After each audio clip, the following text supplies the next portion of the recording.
Max Holloway doesn't even spar. He just fights. He says, I know how to fight. I don't want to get beat up in the gym and go into a fight compromised. He goes, I want to go into a fight 100%, so I don't even spar. For weeks, almost every conversation surrounding UFC 329 has centered around Conor McGregor. His comeback, his transformation, his new physique, and whether he can still compete with the very best after years away from consistent competition. But while the spotlight has remained firmly on McGregor, another story has quietly been developing in the background. Max Holloway has been putting together one of the most focused training camps of his entire career. And many people throughout the MMA world believe he could be arriving at exactly the right time.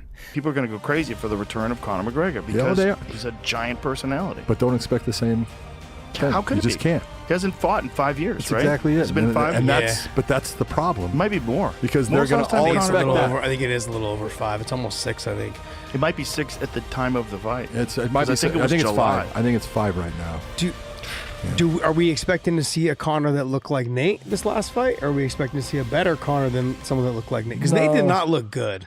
That's what makes this fight so fascinating. While McGregor has spent years recovering from injury and rebuilding himself, Holloway has continued competing against elite opposition, constantly evolving his game and adding more experience every time he steps into the octagon. I'm gonna go towards Max Holloway, and I'm leaning towards Max Holloway, but I don't know if McGregor's gonna at least have 10 pounds on him, dude. He has put on a lot of size. Is that a recipe for disaster for him if this does go into the later rounds? Yes. I'm talking about a McGregor fight in 2026. I'm breaking down a Conor McGregor fight in 2026, dude. I actually can't believe I'm saying these words. We're so back. The White House card, Strickland beats Chimaev. If only Yuri wouldn't have fumbled it. Yuri, you fool. July 11th, which incidentally is 3 days before Conor McGregor's 38th birthday, okay? Not an old man, but certainly not a spring chicken by any accounts, and certainly when it comes to professional fighting. Now, you could argue that he's had 5 years away from the sport, which is true. That's 5 years of not having the wear and tear. That's 5 years of not going through training camps, 5 years of not getting punched on the face, taken down, choked out, all that kind of stuff. The wear and tear, he hasn't been going through that. The man's made an absolute fortune in and outside of the cage, so he hasn't had to do that. He's been chasing business ventures and enjoying himself outside of the octagon. Fair play to him. That is the life that he's built. Well, we know that Conor hasn't been in the game for a long time, and I think a lot of people are thinking that he's just going to lose everything, but that's not the case. He's going to be dangerous. He's obviously going to still be very sharp, very explosive. Still got a good eye. Is it the exact eye that he had when he was double champ and doing what he was doing? No, probably not, but still going to be very dangerous. And I know Max is going to respect that. Obviously, they're going to want to put on a show, but at the same time, you're going to know Conor will be very dangerous early. I think Max will make the right decisions to not just get in the fire straight away, and then start to work him later in them rounds. Like we know that Conor, again, very dangerous, very explosive, but that is going to wear on you. And with that big layoff, even though he's probably training very hard, we know that that's going to eventually wear on him. And that sharpness that I reckon he still has is probably going to deteriorate a lot quicker because of his being out of the game for so long. He's stayed active, stayed sharp, and continued proving why he's regarded as one of the toughest fighters the UFC has ever seen. Now, with another chance to face the man who defeated him years ago, many believe this isn't just another fight for Holloway. It's an opportunity to rewrite one of the biggest chapters of his career. The latest footage from his training camp has only added to that excitement. Every session shows a fighter working at an incredible pace, drilling combinations, sharpening his movement, and preparing for every possible version of Conor McGregor. Holloway understands better than anybody that the man standing across the cage won't necessarily resemble the fighter fans remember. After years away, McGregor could arrive with completely different habits, different timing, and a different approach altogether. I was going to come back.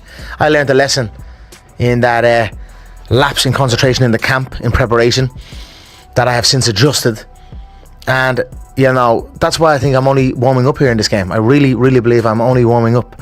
I used to always train a certain way, throw certain shots that The fight game is never even seen. Many shots I have in my arsenal, the fight game is never even seen.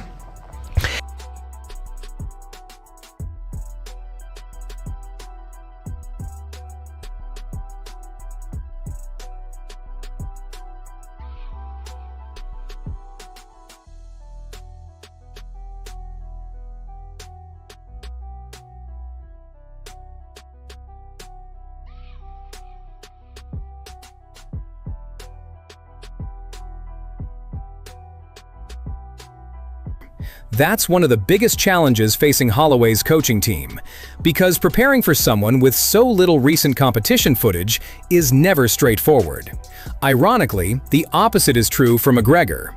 Because Holloway has remained so active over the last several years, there's a huge amount of footage available for McGregor's team to study.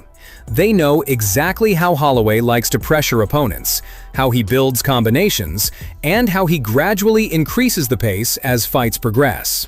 The question is whether studying that footage is enough to stop one of the highest volume strikers the UFC has ever seen. That's why so many analysts believe this fight could become a fascinating game of adjustments. Is the harder part of that comeback, especially fighting someone like Max, who's still on top of this game? Is it more mental or physical? Yeah, you need to make sure when you prepare yourself, you need to try to recreate that environment, that level of discomfort that you will face. If you stay in your comfort zone during their training camp, it's not good. You need to make sure you bring guys that gonna try to make you uncomfortable, and I'm not only talking about skills and sparring, I'm talking about sometimes it's good to bring guys that you never train with. You have the butterfly, you don't know how they move, you don't know if they're dirty, they're gonna try to hurt me or... McGregor wants precision. Holloway wants pressure. McGregor wants space. Holloway wants constant exchanges. The longer Holloway keeps the fight moving, the more uncomfortable things could become for McGregor. But if McGregor establishes his range early and lands the clean counters that made him famous, everything changes in an instant. One thing that can't be questioned is Holloway's preparation. Everything coming out of camp suggests a fighter who's treating this as one of the biggest opportunities of his career. He's training with intensity, staying active, and preparing for every possible scenario, fully understanding that McGregor remains one of the most dangerous counter-strikers the sport has ever produced.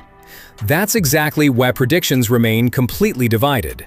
Some believe Holloway's activity over the last few years gives him a huge advantage. It's going to be Max versus Conor. How do you think that goes at 170? That's a good fight. Stylistically, good fight for the Conor. Max is done already. He's just going make a money and then retire. You think he's finished? Yeah, his last fight, he looked so bad. That's crazy. I was surprised how you cannot wrestle. Zero wrestling. You've been in this sport 20 years. And I thought he went to Dagestan for 2-3 years and then come back. He has 3-4 fights left and then he's going to retire. I think it would be a great fight. I love both. I think if Conor can put himself back into the hell zone that is in the tunnel, but the light is after the fight. But I'm not going to put myself in the light until I'm done with the fight. That's if he put himself into that zone, we're going to have a hell of a fight. I'm a big boy now. 170 pounds is my frame. And I like it. I thought I'd give a gift. This is what it should be. Instead of fighting and cutting him, let's do it properly. There's also a tactical reason, Joe. You see, I have the advantage in experience at 170 pounds. If I look at Holloway's body of work in recent years, he's been in there a lot. However, he hasn't been at 170 pounds. So that is in my favor. Others believe McGregor's time away has allowed him to rebuild both mentally and physically, making him an even more dangerous opponent than before. The truth is, nobody really knows. And that's exactly why excitement continues building every single week. If Holloway wins, he'll finally erase one of the few unanswered questions from his career and add another iconic victory to an already legendary resume. If McGregor wins, however, one of the greatest comeback stories in UFC history suddenly becomes very real, opening the door to enormous fights and another potential run at championship gold. That's why UFC 329 feels different. This isn't simply a rematch. It's two legendary fighters meeting at completely different stages of their careers, both believing they're about to prove that they've become the better version of themselves. When that cage door finally closes, years of history, speculation, and prediction disappear, leaving only one question that truly matters. Who has evolved the most since the first time they met?